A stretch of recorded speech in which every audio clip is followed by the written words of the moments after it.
Hello guys, कैसे हो? सुबह का राधे राधे, जय श्री कृष्णा। तो गाइस, आज हम आपको बहुत ही अच्छी कथा सुनाने जा रहे हैं, माता पिता भक्त श्रवण कुमार। तो गाइस, इस कथा से हमें बहुत बड़ा ज्ञान प्राप्त होगा। तो गाइस, चलते हैं, ये कथा सुनते हैं। श्रवण कुमार जाति के वैश्य थे। इनके माता पिता अंधे थे। बड़ी तपस्या एवं पूर्ण श्रद्धा से उनकी सेवा करना वे अपना परम कर्तव्य समझते थे। तीर्थ यात्रा परमोत्कृष्ट कर्तव्य श्रवण ने अपने ही कंधों के द्वारा पूर्ण किया। ब्रह्मांतर के लिए भिक्षा याचना भी प्रतिबंध है। यदि कोई स्वेच्छा से भिक्षा दे दे तो वह ग्रहण कर सकता है, अन्यथा नहीं। पर श्रवण वन्य कंदमूल के आधार पर अपना तथा माता पिता का काम चलाते थे। इस प्रकार तीर्थ यात्रा करते करते श्रवण अयोध्या पहुँचे। वहाँ रात्रि के समय माता पिता को प्यास लगी।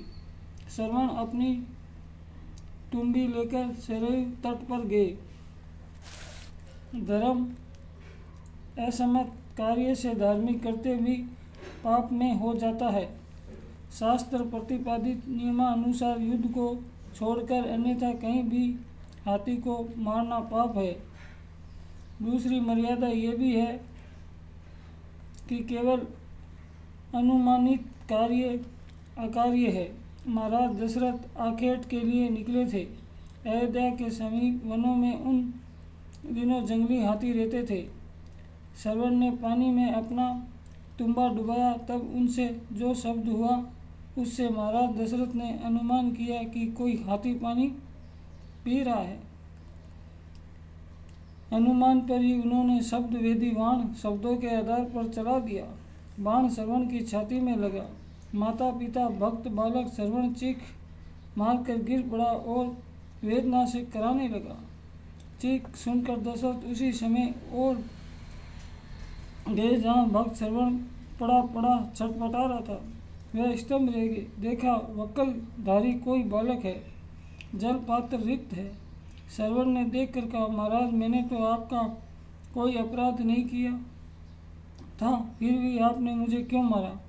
मेरे माता पिता अंधे हैं, इनके लिए मैं पानी लेने आया था। वह मेरी प्रतीक्षा कर रहे होंगे। उन्हें क्या पता कि मैं यहाँ इस प्रकार पड़ा हूँ। मुझे अपनी मृत्यु का दुख नहीं, किंतु मुझे अपने माता पिता के लिए दुख है कि वे प्यासे हैं। आप जाकर उन्हें जल पिला दें और ये समाचार भी सुना दें। दशरथ शोकातुर हो रहे थे। श्रवण ने उन्हें समझाया कि आपको ब्रह्म हत्या नहीं लगेगी, क्योंकि मैं वैश्य हूँ, पर मुझे बड़ा कष्ट हो रहा है। ये बाण निकाल दीजिए। बाण निकालते ही श्रवण ने प्राण त्याग दिए। दशरथ पश्चात करते हुए पूर्ण जल पात्र के लिए श्रवण के माता पिता के पास पहुंचे तथा किसी प्रकार उन्होंने रुद्रकंठ से अपने अपराध का वर्णन किया। अंधे वर दंपति ने ये दुख समाचार सुनकर कहा, हमें भी श्रवण के पास ले चलो। महाराज दशरथ ने दोनों कंधों पर बिठाया और वहां पहुंचा है जहां पर श्रवण मृत्यु का ग्रास बन चुका था। आश्चर्यचकित नेत्रों से दशरथ ने देखा, मुनिवर श्रवण माता पिता की सेवा फल से स्वर्ग को जा रहे हैं। श्रवण ने माता पिता को आश्वासन दिया, आप लोगों की सेवा मुझे ये उत्तम गति प्राप्त हुई। आप लोग शोक न करें, शीघ्र ही आप लोग भी मेरे पास आ जाएंगे।